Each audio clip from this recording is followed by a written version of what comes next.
Mon texte de loi vise donc à interdire les semis d'OGM en 2014. Ces semis démarrent dès le mois d'avril, d'où l'urgence. Cette interdiction est d'autant plus nécessaire que ce produit-là, cette semence-là est très contestée. Elle est contestée sur le plan sanitaire, elle est contestée sur le plan environnemental, et elle est contestée également pour des problèmes apicoles. Les apiculteurs aujourd'hui sont devant de graves difficultés par rapport à ces produits OGM. Et elle est surtout très contestée au niveau sociétal. Les consommateurs ne veulent pas dans leur assiette d'OGM. Même si on me dit qu'ils en ont sans le savoir, c'est pas une raison, ils veulent absolument plus entendre parler de ce produit. Alors, il n'y a pas une hostilité aux OGM en soi, on a une hostilité sur ce problème des OGM maïs, parce qu'il comporte des risques au niveau des pesticides, des insecticides et de l'environnement en général. La Commission économique a donné un avis favorable après des débats, bien entendu, puisque s'il y a un sujet très controversé, c'est les OGM.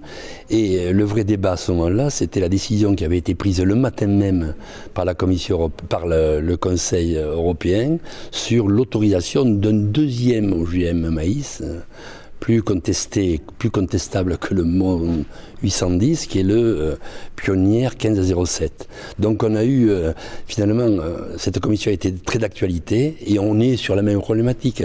Ce sont des OGM qui sont extrêmement contestés pour les raisons de santé publique. Et aujourd'hui, on constate que ce n'est pas simplement quelques excités français qui n'en veulent pas, c'est 19 pays d'Europe, 19 et pas les moindres, même des pays qui ont déjà des OGM chez eux. Alors le seul problème, c'est l'Espagne, qui elle produit des OGM, et c'est son droit, et elle s'était adossée à un certain nombre de pays qui avaient voté contre avec lui, qui sont la Suède, quelques pays du Nord, qui n'ont jamais vu un plant de maïs sur leur territoire.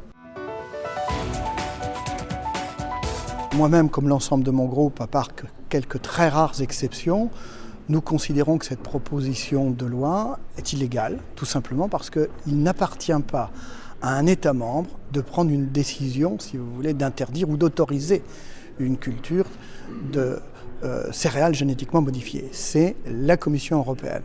Alors, un État membre peut s'y soustraire en déposant simplement une clause de sauvegarde, mais pour cela, il faut l'argumenter, il faut avoir je dirais, des motifs scientifiques valables.